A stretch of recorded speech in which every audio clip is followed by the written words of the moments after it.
Así que yo dudo que hoy terminemos, pero vamos a ver si podemos entre hoy y mañana, a ver si podemos terminar, porque la verdad es que tenemos que hacer tenemos muchas cosas que hacer y ya el tiempo está corriendo.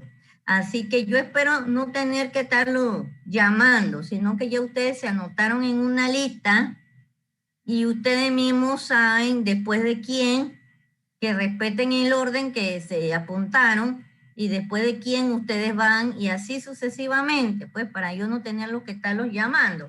Porque acuérdense que a todos yo los tengo que evaluar, si son 10 notas, a todos yo los tengo que dividir entre 10, no que uno los voy a dividir entre 5 y a otro entre 10 evaluaciones. O sea, todos tienen que ser por igual. ¿Ok? Una pregunta antes de comenzar. Muchachos, ¿ustedes se conocen en persona por curiosidad? ¿Entre ustedes? ¿Chicos? ¿O ni? No todos, ¿Ah? Sí, no profe, todos. alguno. ¿Alguno? Yo a ninguno. ¿A ninguno? Ay, ya la vida. Bueno, aquí se conocen de manera virtual, se conocen, pues. Ya después se conocerán en persona, pues. Ok. Bueno, vamos a ver si comenzamos, pues, porque el tiempo es oro. A ver, sigan con el orden de que ustedes se apuntaron. Sí, profe. Vamos a empezar. Me tiene que dar permiso para compartir pantalla. Ah, está bien, pues.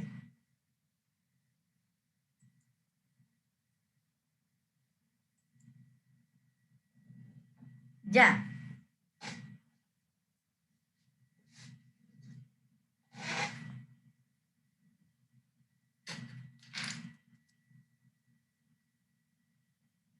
Ok.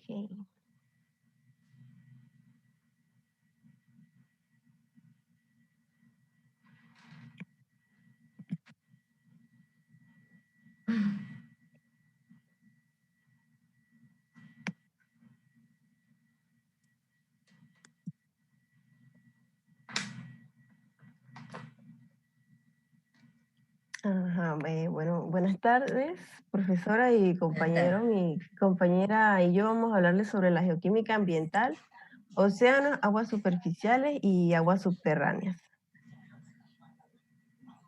Ok, como sabemos, los procesos naturales y la actividad humana modifican de forma continua el químico del medio que nos rodea.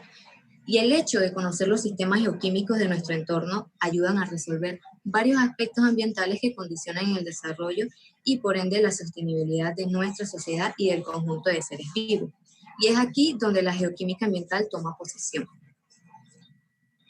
La geoquímica ambiental es una rama interdisciplinaria de las ciencias de la Tierra y esta está dirigida al estudio de los efectos de los procesos químicos naturales y antropogénicos en el medio ambiente en general. Su campo de estudio abarca las complejas interacciones químicas entre la litósfera, la hidrósfera, la atmósfera y la biosfera, especialmente las que conducen a la degradación del ambiente que son causadas por las acciones del ser humano. Ok, a la hora de entender los procesos como caracterizar las zonas contaminadas, procesos como la interacción de suelos y agua, atenuar el efecto de sustancias nocivas, gestionar también los residuos o impactos relacionados con el cambio climático, es aquí donde la geoquímica ambiental pues tiene un papel relevante y especialmente en regiones que se caracterizan por una gran diversidad geológica y que están sometidas a una intensa actividad antrópica. Aparte de eso, cuando se realizan muchos estudios, los resultados derivados de estos proyectos muestran que la geoquímica ambiental da respuesta a numerosos fenómenos que afectan la calidad ambiental de nuestro entorno. Y entre otros, la geoquímica ambiental pues también aporta soluciones a la contaminación de acuíferos asociados a los residuos urbanos y a la problemática derivada de suelos contaminados por residuos industriales y mineros. Bien, los océanos. Se denomina océano a una gran extensión de agua en el planeta Tierra, sobre todo aquella que separa a dos o más continentes. Los océanos forman la mayor parte de la superficie del planeta y en ellos se originó la vida. Y aún se mantiene el porcentaje más alto de biodiversidad conocido, lo que significa que son fuentes de alimentos para el hombre y de muchas otras actividades económicas y recreativas. Si bien el agua parece ser una sustancia universalmente presente en nuestro planeta, pero no se está muy seguros respecto a su origen como tal, dada a su ausencia en los demás planetas que conocemos. Se estima que al enfriarse la Tierra lo suficiente como para permitir la aparición del agua líquida, se generaría una cantidad reducida que luego se vería aumentada por los hielos llegados del espacio exterior en formas de cometas provenientes del cinturón de asteroides de nuestro sistema solar. Si bien no existen límites o barreras físicas que dividan a los océanos, sino que se ha plasmado a través de mapas y figuras a escalas de globos terráqueos para un conocimiento educativo, y se les ha clasificado en tres grandes océanos, que son el Pacífico, el Atlántico y el Índico, seguido de dos océanos menores, que son el Ártico y el Antártico, delimitados parcialmente por la forma de los continentes y archipiélagos. El agua de los océanos es salada debido a que tiene enormes cantidades de cloruro de sodio y también contiene magnesio, potasio y calcio y otros elementos en mucha menor proporción, por lo que se estima que dado a sus dimensiones en ella pueden hallarse todos los elementos conocidos.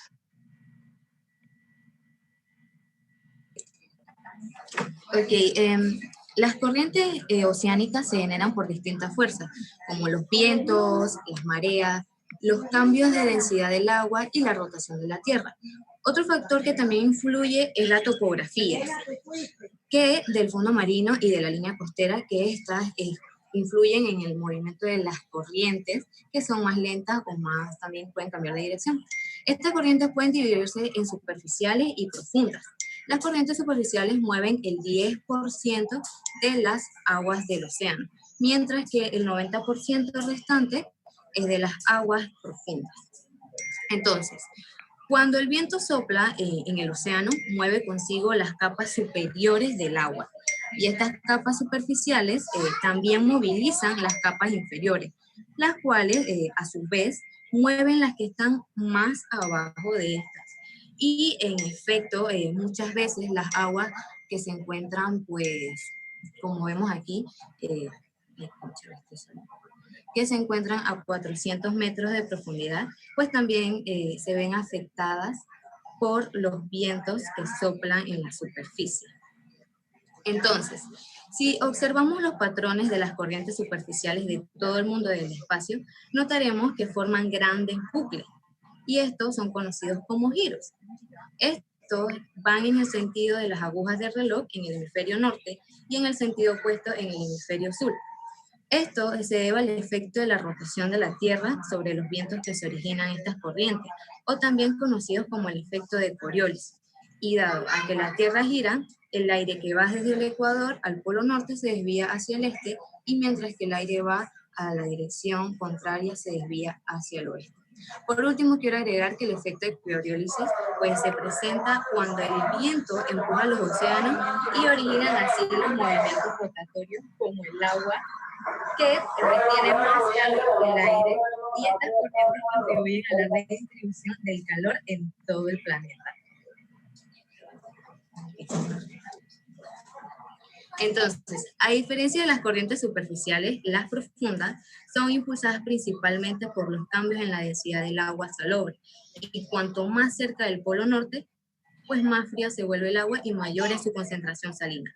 Esta agua fría y salobre es mucho más densa y por ello se hunde, a la vez que el agua más cálida sube, estableciéndose así una corriente vertical denominada la circulación de termalina. La circulación de termalina, como el agua profunda y el agua superficial, son impulsadas por los vientos y se combinan, y estas también forman un sinuoso recorrido llamado la cinta transportadora oceánica, que es lo que vemos aquí en pantalla. Esta cinta transporta los nutrientes que sirven de alimentos a muchos microorganismos.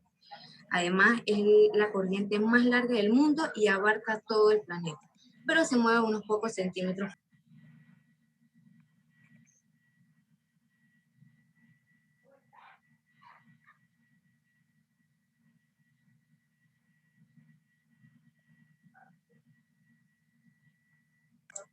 compañera ya.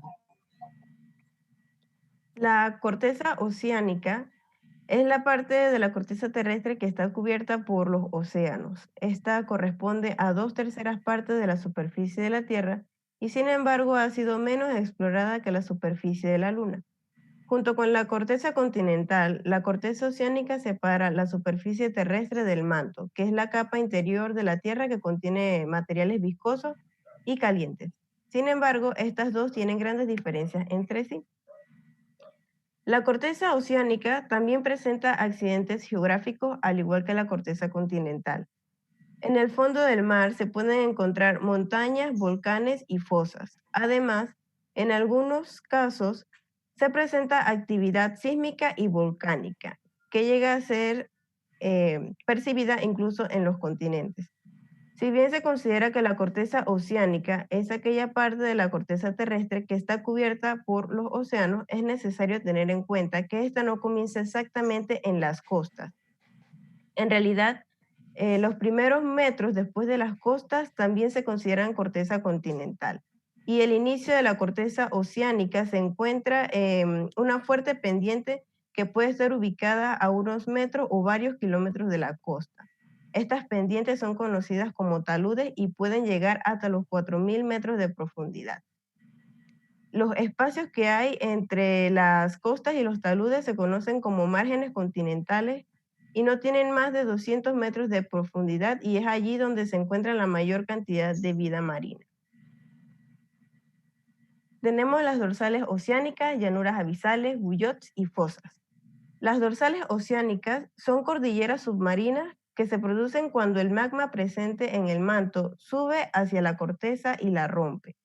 Con el pasar de los siglos, este movimiento ha logrado que se generen cadenas montañosas continuas que superan los 80.000 kilómetros de extensión. Estas cadenas tienen fisuras en sus cimas por las cuales fluye el magma continuamente desde el manto. Por esta razón, se considera que la corteza oceánica se renueva constantemente y es más joven que la corteza continental.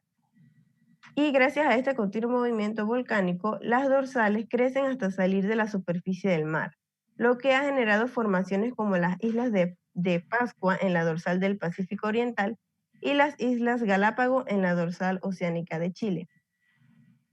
Las llanuras abisales son áreas planas que se encuentran entre los taludes continentales y las dorsales oceánicas. Su profundidad varía entre los 3.000 y 5.000 metros y están cubiertas por una capa de sedimentos que proviene de la corteza continental y las cubre.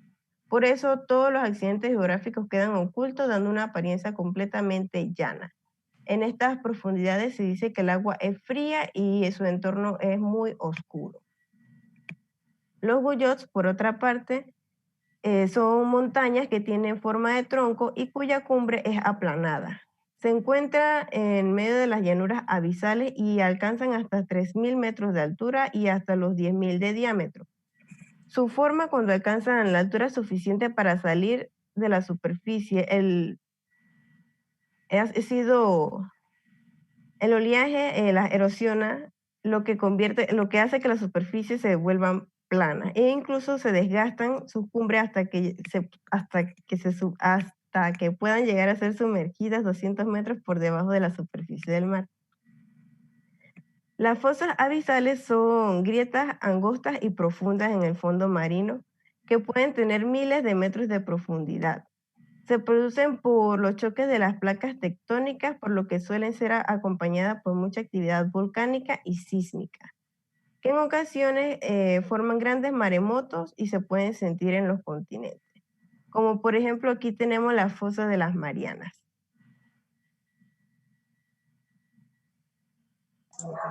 Bueno, en cuanto a la importancia, pues sabemos que los océanos forman el conjunto de aguas más extenso de nuestro mundo, cubriendo más del 70% de la superficie terrestre, lo que los hace indispensables para la creación de la vida y esenciales para la pervivencia de los seres humanos. Entonces, a pesar de que el día a día no somos conscientes de la importancia que tienen los océanos, estos pues llevan a cabo un amplio abanico de funciones que permiten y promueven la existencia de todas las especies que habitan el planeta y sobre todo de la de los seres humanos.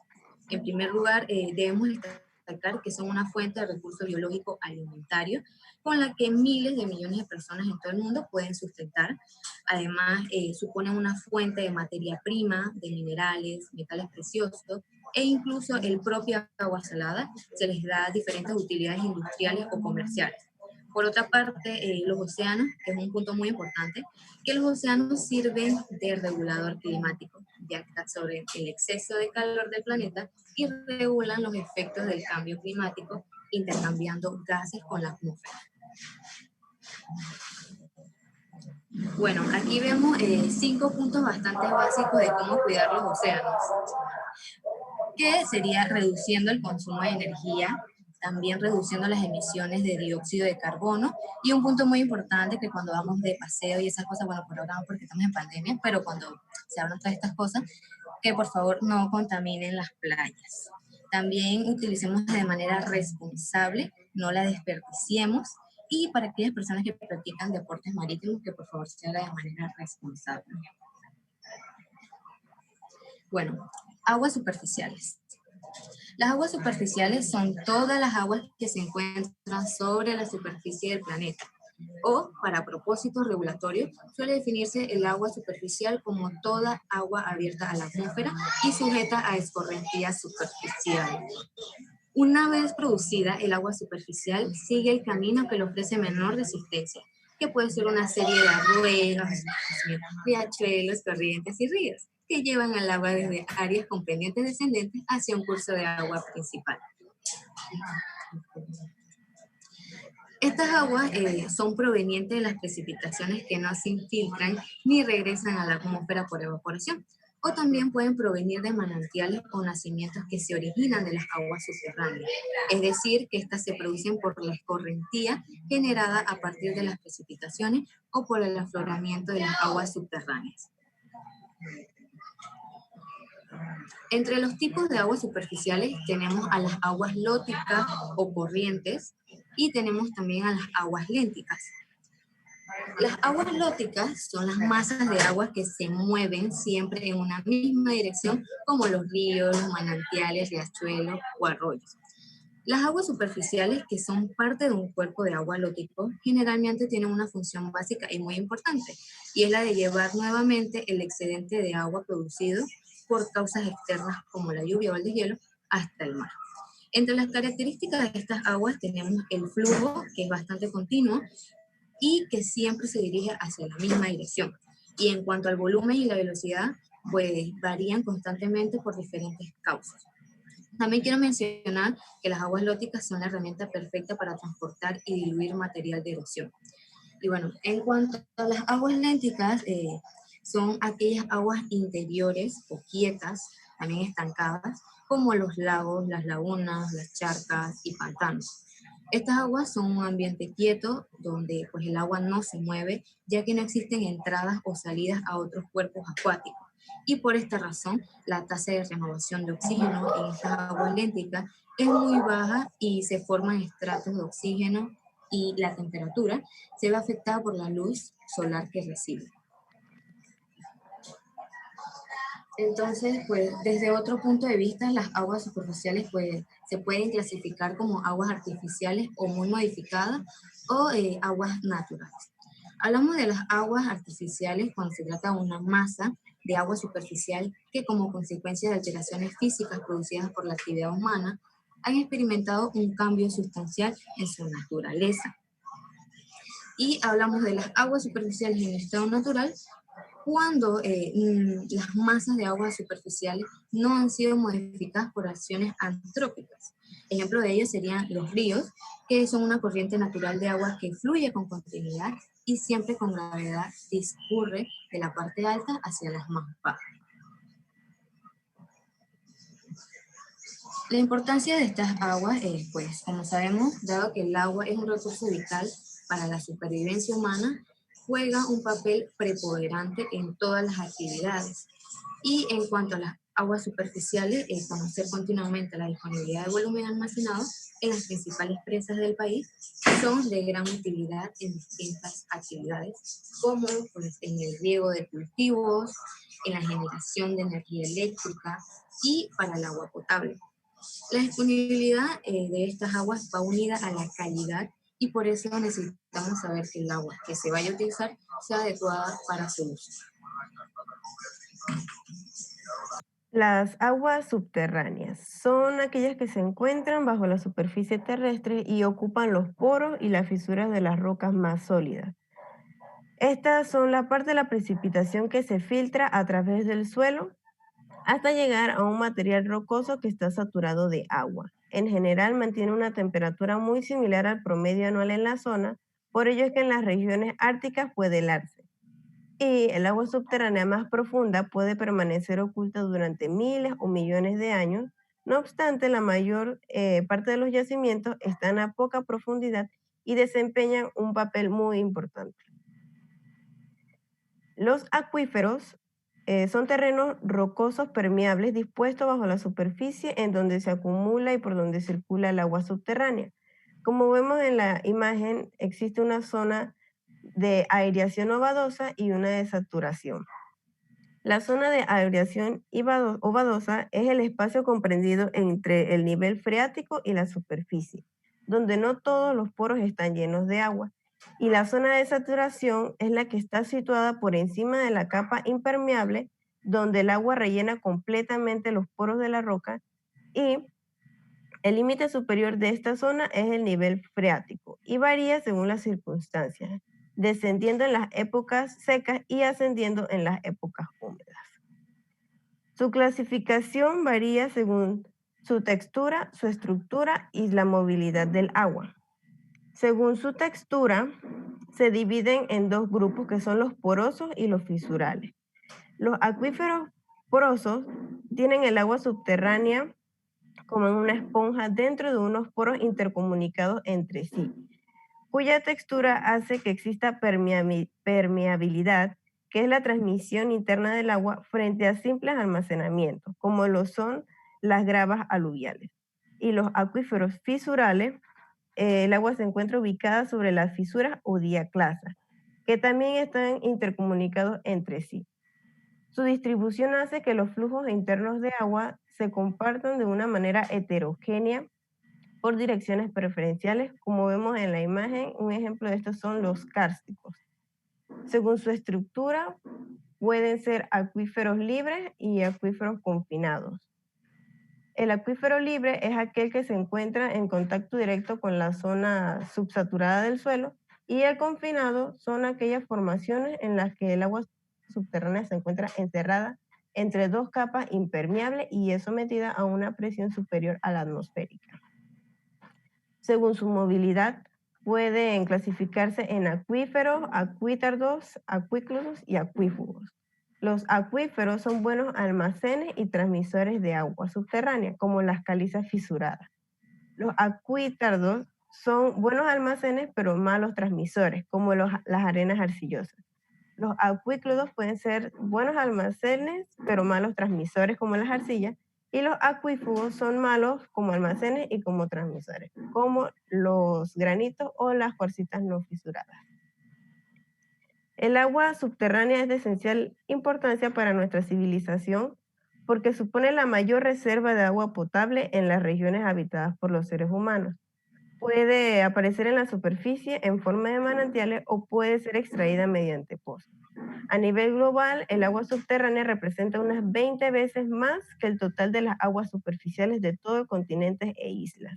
De ahí la importancia de que esta agua como reserva y como recurso de agua dulce. Además, tiene un importante papel en la naturaleza, ya que el efecto de la gran reserva de agua respecto al flujo anual es esencial para mantener el caudal de base de muchos ríos y la humedad del suelo en las riberas y áreas bajas.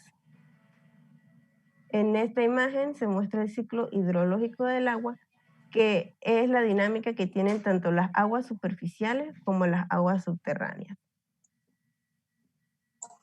Ok, tanto las aguas superficiales como las subterráneas pueden recibir un impacto hidrosférico es decir, una modificación de las características del medio acuático. Estas modificaciones pueden repercutir tanto en la salud como en el bienestar de las personas y en el medio ambiente. Uno de los principales factores para que pase esto de la contaminación es también la contaminación de acuíferos, que en los países desarrollados está parcialmente controlado, pero en países que están en vía de desarrollo, pues no. Algunas de las causas de estas contaminaciones pueden ser por los vertidos de aguas residuales urbanas, por los vertidos industriales, en los que en muchos casos son contaminantes como el refinado del petróleo, la industria de la metalurgia, la industria del papel, las químicas y también las farmacéuticas. Por otra parte, también tenemos los vertidos de las explotaciones ganaderas, que con grandes cantidades de parásitos en el estiércol, pues también tenemos los vertidos de aguas residuales agrícolas, que con los fertilizantes y abonos, pesticidas, entre otros. Muchas gracias. Ok. Bueno, chicas, quiero felicitarlas a las dos porque realmente su charla fue bien ilustrativa y explicaron todo muy bien, con muchos detalles. ¿Oyeron? Gracias, Gracias, profesora. profe. Sí, Tiffany y Jennifer, ¿no? Sí, profe. Otero, la verdad lo hicieron muy bien, me gustó mucho su charla. Todo muy bien explicado, todo con lujo de detalle. Muy bien, la felicito. Bueno, a ver, ¿quién sigue? Yo, profesora Villero Sabina. ¿Va a decir charla o es artículo? Tengo que decir las dos cosas, pero voy a decir primero la charla. Ah, ok, pues dale, pues.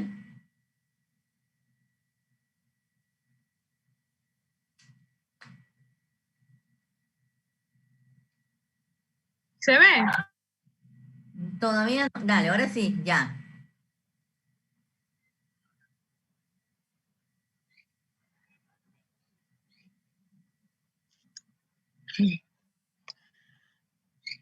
Buenas tardes, profesora y compañeros. El día de hoy voy a hablarle sobre el ciclo del calcio y el ciclo del magnesio. Primeramente le hablaré sobre el ciclo del calcio. El calcio es un elemento químico de símbolo Ca y de número atómico 20. Su masa atómica relativa promedio es de 40,078 UMA. Es un metal blando grisáceo y es el quinto más abundante en masa de la corteza terrestre. También es el ion más abundante disuelto en el agua del mar, tanto como por su molaridad y como por su masa, después del sodio, cloruros, magnesios y sulfato. Se encuentra en el medio interno de organismos como ion calcio o formando parte de otras moléculas.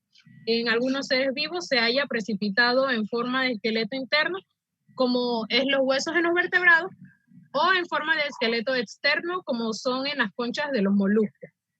Los iones de calcio actúan de cofactor en muchas reacciones enzimáticas e intervienen en el metabolismo del glucógeno, y junto con el potasio y el sodio regulan la contracción muscular. El ciclo del calcio es la circulación y almacenamiento en la tierra de este elemento, abarcando a los seres vivos, la litósfera y la hidrósfera. Es un ciclo biogeoquímico sedimentario en el que circula este elemento como un metal blando, alcalinotérreo, careciendo de etapa gaseosa. Este ciclo es importante ya que permite que este elemento se encuentre disponible en sus distintas etapas, cumpliendo diversas funciones. Así, formar parte de la estructura de los organismos vivos, participa en la formación del relieve terrestre, regula el pH de los suelos y aguas y además sirve como materia prima para la industria humana. Este ciclo ocurre en 3 etapas que se pueden dividir de la siguiente manera. La primera sería la erosión de las rocas, que se da a partir de la meteorización de las rocas calcáreas, las cuales liberan el calcio que es depositado en el suelo. Igualmente puede ser arrastrado, disuelto en el agua de escorrentía hasta los ríos, lagos y océanos. La siguiente etapa sería la absorción y uso por los seres vivos, en donde en esta etapa el calcio en el suelo es absorbido por las plantas y en los cuerpos de agua por los organismos acuáticos. En el cuerpo, el calcio cumple distintas funciones metabólicas y al morir los organismos vuelve al medio físico arrastrado por el agua hacia los ríos, lagos y océanos. Y por último, que es la formación de rocas, en donde los esqueletos de animales, tanto externos como internos, son depositados en el fondo marino formando parte de los sedimentos. Estas capas de sedimentos van siendo cubiertas y compactadas a lo largo de millones de años para formar las rocas calcáreas. Posteriormente, los procesos diastróficos, que son los quiebres y movimientos ascendentes de la corteza terrestre, exponen estas rocas a la superficie. De esta forma se cierra el ciclo porque las rocas, de nuevo a la intemperización, se meteorizan y se erosionan, dando inicio al ciclo nuevamente. En esta imagen se puede ver cómo se da el ciclo, que inicia desde donde se encuentran los sedimentos de calcio en el fondo marino, que debido a erupciones volcánicas son arrojados a la superficie. Luego, agentes atmosféricos como las lluvias y eso, erosionan estas rocas en donde el calcio es arrastrado al suelo. Posteriormente se absorbe por las plantas, quienes son ingeridas por animales, que luego, cuando mueren las plantas y animales, se descomponen.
Entre la primera, el elemento se halla en forma de compuestos solubles depositados en el suelo y aprovechados por las plantas, igualmente en los cuerpos de agua.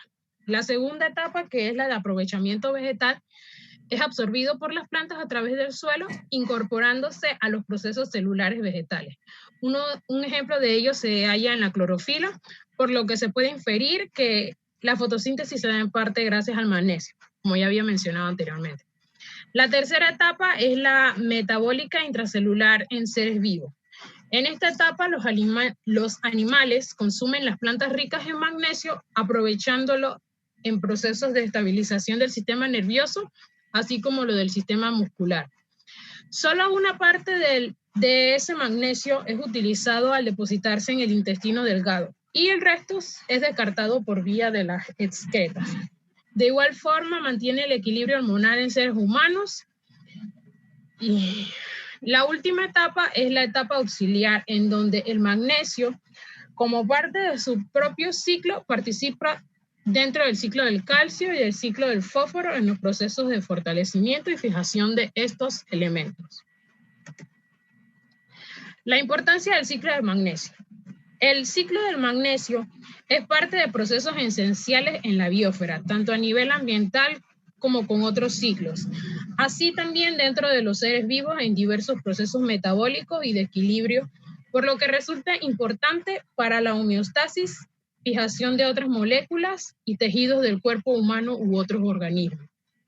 El ciclo que cumple el magnesio en los seres humanos ha sido aprovechado por el hombre para lograr algunos efectos benéficos en el mismo, a nivel de tejidos nerviosos y óseos, sobre todo en la parte articular. También mantiene en equilibrio la flora bacteriana del intestino de las personas, así como mantiene la relajación muscular. Si el ciclo del magnesio no se lleva a cabo correctamente en el interior del organismo humano, se producen problemas de tipo muscular, deficiencias óseas en los dientes y en el funcionamiento del sistema músculo-esquelético. Gracias. Ok, muy bien. Muy bien, Sabina, muy bien. Tu charla muy completa, muy interesante también. Gracias, profe. Sí, me gusta que le pongan ese feeling a su presentación. Muy bien. Gracias. Así, yo apunto, no se crean, yo anoto mis anotaciones. A ver, ya sé que me dijiste que debes el artículo, pero debe estar cansada, así que no sé si quieres, lo puedes decir mañana y si quieres que otro continúe. Sabina. Está bien, profe. ¿Cómo? Está bien, mañana lo digo. Vas a hablar del artículo mañana, ok, sí, porque hablaste bastante, por eso debe estar cansada, sí, pero lo hiciste muy bien, ya lo apunté. Ok, pues, bueno, vamos a ver si continuamos con otro compañero, pues. Sí, seguimos nosotros, profesora. ¿Van a decir charla? Sí, correcto. Dele, pues, Noeli, ¿con quién? Con Jair Jiménez.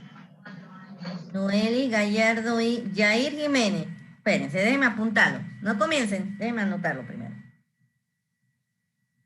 Fíjense que ya cuando ustedes comiencen yo le presto mucha atención. Entonces no me gusta estar apuntando. Jiménez, Jair. Prospección geoquímica, vamos a la prospección geoquímica. Oh. Nada más el tema impresiona. Sí, bien, ahora sí. Dele, pues comiencen, pues. Buenas tardes, profesoras y compañeros. Como ya mencioné anteriormente, mi compañero Jiménez y mi persona venimos a hablarles sobre el tema de la prospección geoquímica de la búsqueda del petróleo y el gas natural. Antes de explicar lo que es la prospección geoquímica como tal, comenzaremos a hablarles sobre los términos importantes de este tema y entre ellos tenemos lo que es el petróleo. Este petróleo proviene del latín petroleum, que significa aceite de piedra. Esta es una mezcla de hidrocarburos y recordando la definición de hidrocarburo, se relaciona con el carbono y el hidrógeno, el cual es un cuerpo simple, un gas que participa en la composición del agua. Y como dato curioso, este es 14 veces más liviano que el aire, inflamable y arde con una llama pálida.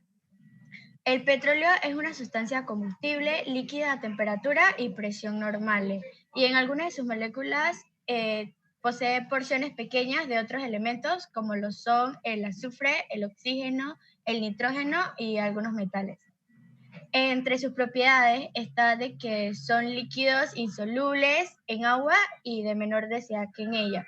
Su color varía entre el ámbar y negro y asimismo desde el amarillo parduzco hasta el negro, como ya mencioné.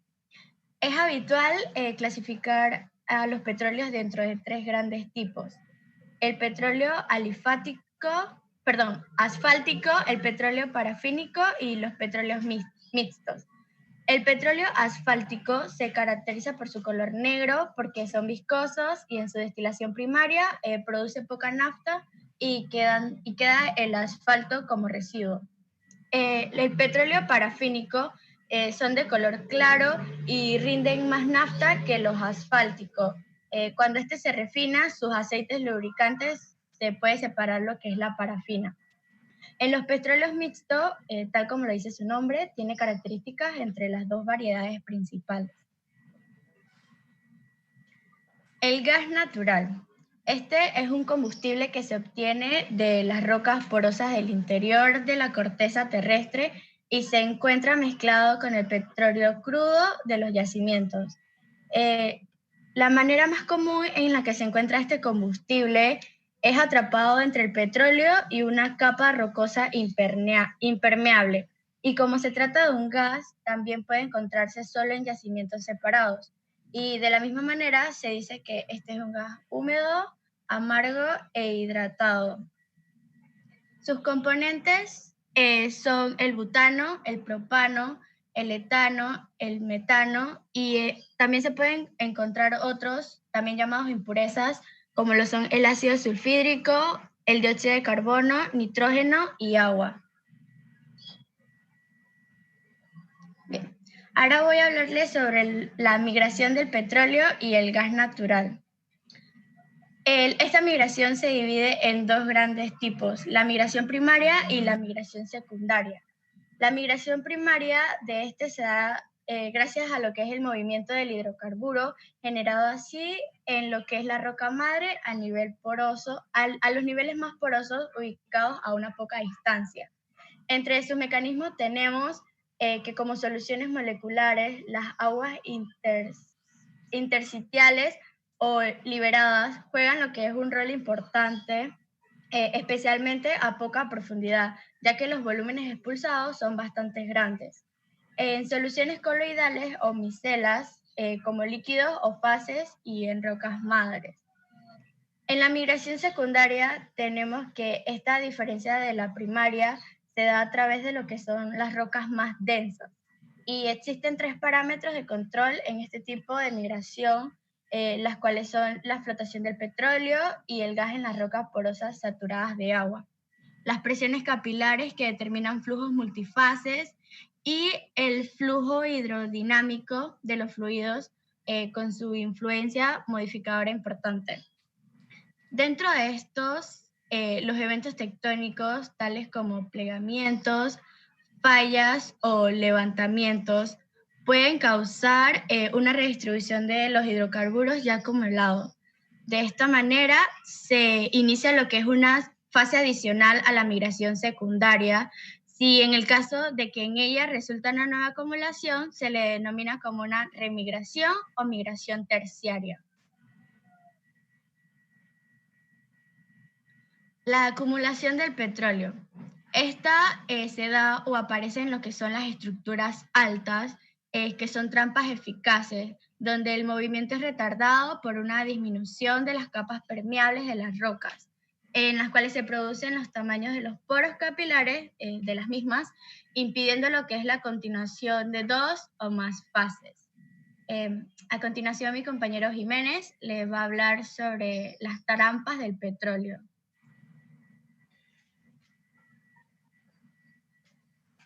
Bien, siguiendo con esa misma línea que mi compañera Noeli estaba mencionando, luego de estudios geoquímicos y geofísicos se logró comprender el comportamiento que el petróleo y el gas natural manejan en el suelo.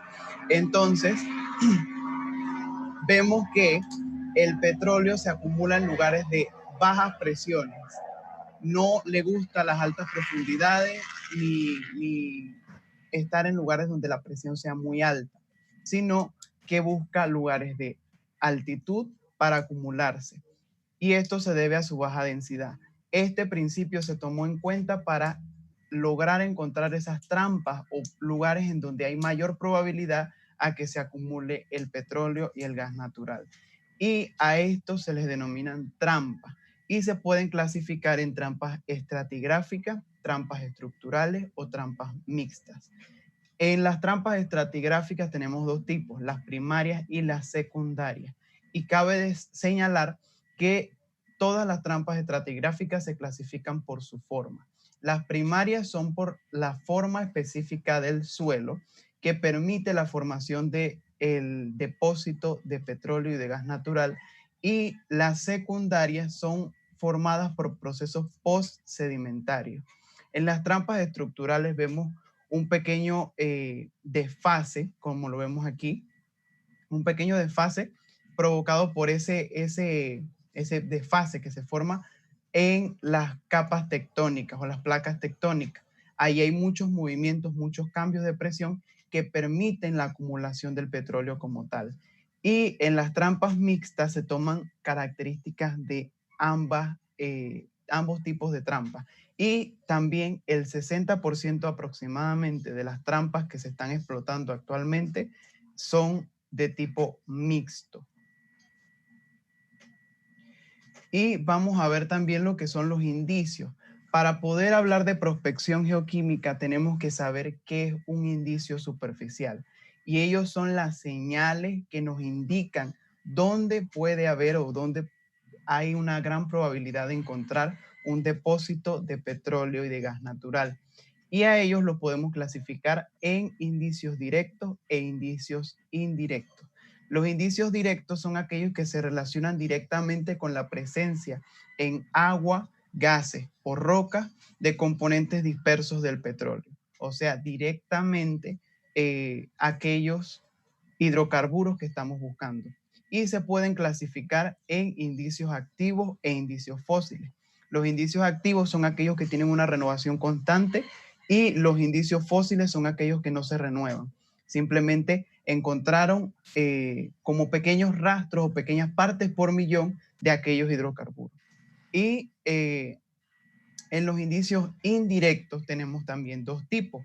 Los de tipo 1, y cabe destacar también que los indicios directos por lo general son sustancias que se relacionan con el petróleo, mas no son petróleo. Entonces, los de tipo 1 son aquellas sustancias que por presencia en agua, rocas o gases pueden producirse a partir de reacciones de hidrocarburos. Y los de tipo 2 son aquellos que por presencia en agua, gases o roca son sustancias que favorecen a la formación de un depósito de petróleo o de gas natural. Y interpretando todos esos indicios podemos llegar a lo que es la prospección geoquímica orgánica en superficie. Y aquí podemos ver que lo hemos mencionado bastante, ya en otros temas de charla lo hemos visto, que menciona la prospección. Y prospección no es más que la búsqueda de algo en la naturaleza. Entonces, la prospección geoquímica orgánica en superficie es para la detección o la búsqueda de lo que es el petróleo y el gas natural. Y a ella la podemos subdividir en prospección onshore y prospección offshore. La prospección onshore es en superficie terrestre y la prospección offshore es en superficie marina. Entonces, nosotros nos encargamos más que todo de investigar sobre la prospección onshore, en superficie. Y aquí podemos ver que se utilizan métodos de prospección geoquímica para interpretar los indicios. Y ellos, los métodos de prospección, son los que nos ayudan a determinar o a interpretar aquellos indicios y también son los que determinan el costo de la obra, pues de la detección del petróleo. A ellos los podemos clasificar en métodos geoquímicos directos y métodos geoquímicos indirectos. Igual como cuando nosotros hablamos en química analítica, sabemos que hay métodos ya previamente establecidos para la detección o determinación de sustancias. Si queremos detectar X sustancia, hay un método analítico para interpretar esos indicios. Asimismo sucede con la prospección geoquímica. Hay métodos geoquímicos ya previamente establecidos para detectar el petróleo en cualquier condición. Entonces, los de tipo directo son detectar o se basan en detectar directamente la presencia de hidrocarburos gaseosos en la superficie. Y los indirectos determinan productos de reacciones relacionadas a hidrocarburos. Algunos de ellos llevan algunos instrumentos, necesitan instrumentos muy costosos y por eso elevan el costo de la obra. Y algunos son muy sencillos y fáciles de realizar en un laboratorio. Y algunos de ellos, tenemos aquí ejemplos, los métodos geoquímicos directos, tenemos el análisis de hidrocarburos ligeros, análisis de hidrocarburos pesados, análisis isotópico del carbono y oxígeno, y en los métodos geoquímicos tenemos la detección de mineralizaciones inducidas, contenido de yodo, presencia de helio, métodos microbiológicos y medida del potencial redox. Si lo ven, se parece bastante a lo que mencionamos con los indicios, y es que realmente está así directamente relacionado. En los directos, lo que están determinando o lo que están verificando si hay presencia de ellos, son directamente hidrocarburos. Y en los indirectos son productos de reacciones o características que sabemos que favorecen a la formación de depósitos de gas natural y de petróleo. Muchísimas gracias. Ok, muchas gracias a ustedes, muchachos. Muy buena presentación. Los felicito, lo hicieron muy bien.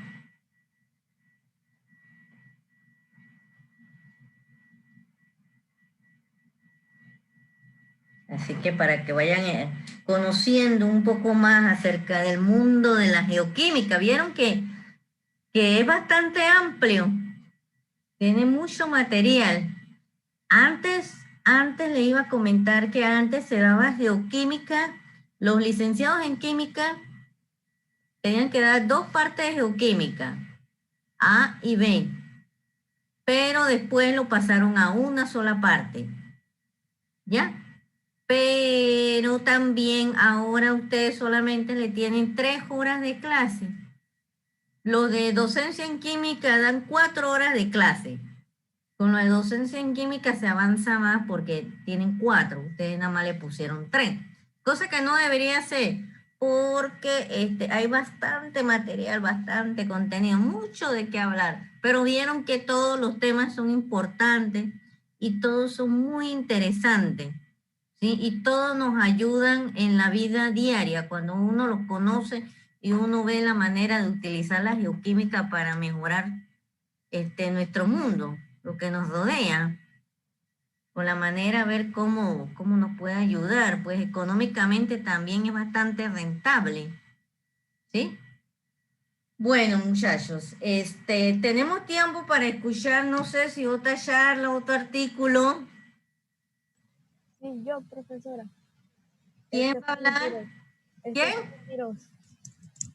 Stephanie Quiroz. Ah, ¿qué vas a decir? Charla. Ah, ok, dele pues.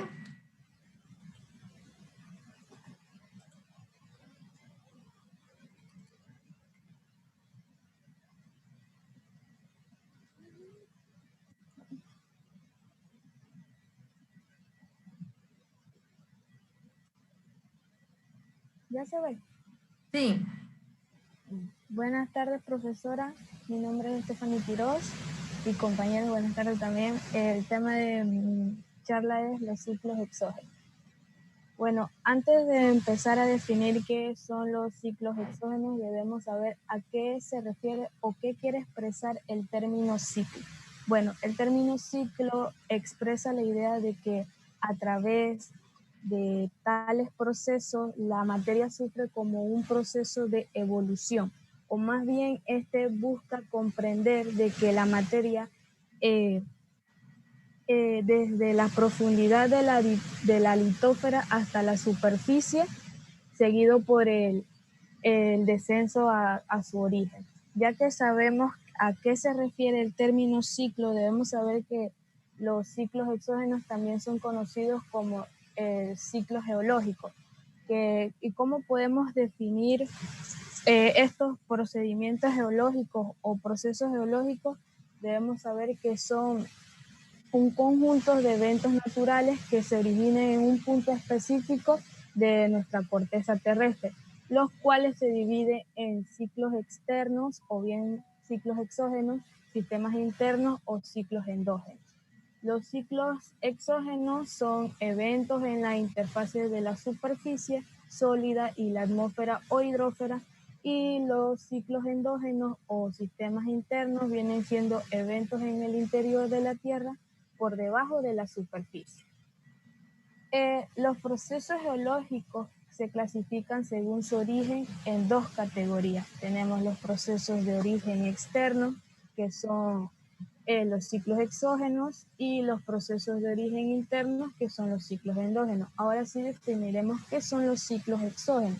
Bueno, los ciclos exógenos son aquellos que involucran fenómenos que ocurren fuera de la superficie terrestre y que estos necesitan energía externa para poder crear reacciones en nuestro planeta. Aquí vemos un ejemplo de los ciclos exógenos, que es el ciclo de azufre, el cual necesita energía externa para poder darse. Podemos palpar aquí que en los ciclos exógenos se resalta más lo que es la atmósfera, el agua, el viento. Entonces, en los procesos de origen interno o los ciclos endógenos, vemos que son aquellos que se originan en el calor interno de la Tierra y también son conocidos como constructivos, ya que son los responsables de los relieves. Estos se dan en movimientos leves o bruscos de acuerdo al proceso que se origina, por lo menos son lentos en las rocas que se hacen meteorizadas. Y también vemos que en los ciclos endógenos se producen lo que son numerosos minerales y las rocas. Y aquí vemos un ejemplo que es el ciclo de las rocas. Entonces, los ciclos exógenos, cuando hablamos de los ciclos exógenos, nos podemos reflejar que es la dinámica terrestre que debe señalarse como los procesos más esenciales de estos ciclos, que son la meteorización, la erosión y la sedimentación, que ya antes en otras charlas se han mencionado. Algunos ejemplos de los ciclos exógenos tenemos el ciclo del azufre, el ciclo del fósforo, también están los ciclos del calcio y el magnesio, entre otros. ¿Cuál es la importancia de los ciclos exógenos? Bueno, a raíz o a consecuencia de los procesos antes mencionados, se da lo que es el resultado del modelado y la formación de los suelos, entre otros. ¿Y cómo influyen estos ciclos exógenos? Bueno, para la formación de los suelos se necesitan dos etapas o dos fases, que son los factores pasivos y los factores activos. ¿En qué influyen los factores activos? Vienen siendo lo que son los ciclos endógenos, que viene siendo el tiempo, también viene siendo lo que son las rocas madre, que viene siendo el material parental, y entonces los factores activos vienen siendo lo que son los ciclos exógenos, que ya viene siendo el viento, el clima, el agua, el relieve. Y esto cabe destacar que la importancia de los ciclos exógenos es que ellos tienen una relación intrínseca para que se den los suelos. Y gracias. Ok. Muy bien, Stephanie. Ahí está. Muy bien tu charla. Explicó muy bien lo que eran los ciclos exógenos y los ciclos endógenos. Les habló de los dos. A ver, muchachos, bueno, ya hemos escuchado 4 charlas, ¿sí? Me gustaría escuchar algún artículo para terminar por el día de hoy. Y mañana continuamos. Alguien que quiera hablarnos de su artículo.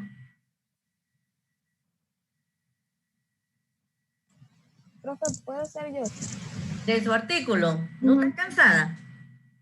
Dale, pues, dale, si no estás cansada, dale. Háblanos de tu artículo, pues. Bueno, mi artículo se trata de Martes en la Tierra. Bueno, se trata del estudio del río y del río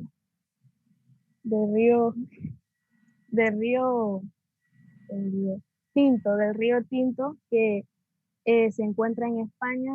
Hay un lugar en España que se encuentra en la ciudad de Galva, que hacen estudios sobre el río Tinto, que desde un punto mineralógico y un punto geoquímico, el río Tinto tiene la misma composición que Marte. Por ende, agarran el río Tinto como un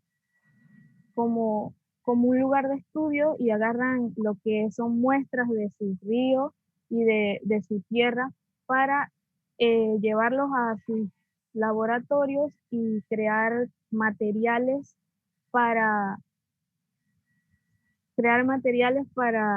llevarlos cuando Marte se encuentre más cerca de la Tierra, que eso va a ser, dijeron que en 4 años, se encuentra más cerca a raíz de esos estudios que han hecho en el río Tinto, que se trata de que las aguas están llenas de sulfuro y que en sus profundidades no se encuentra oxígeno.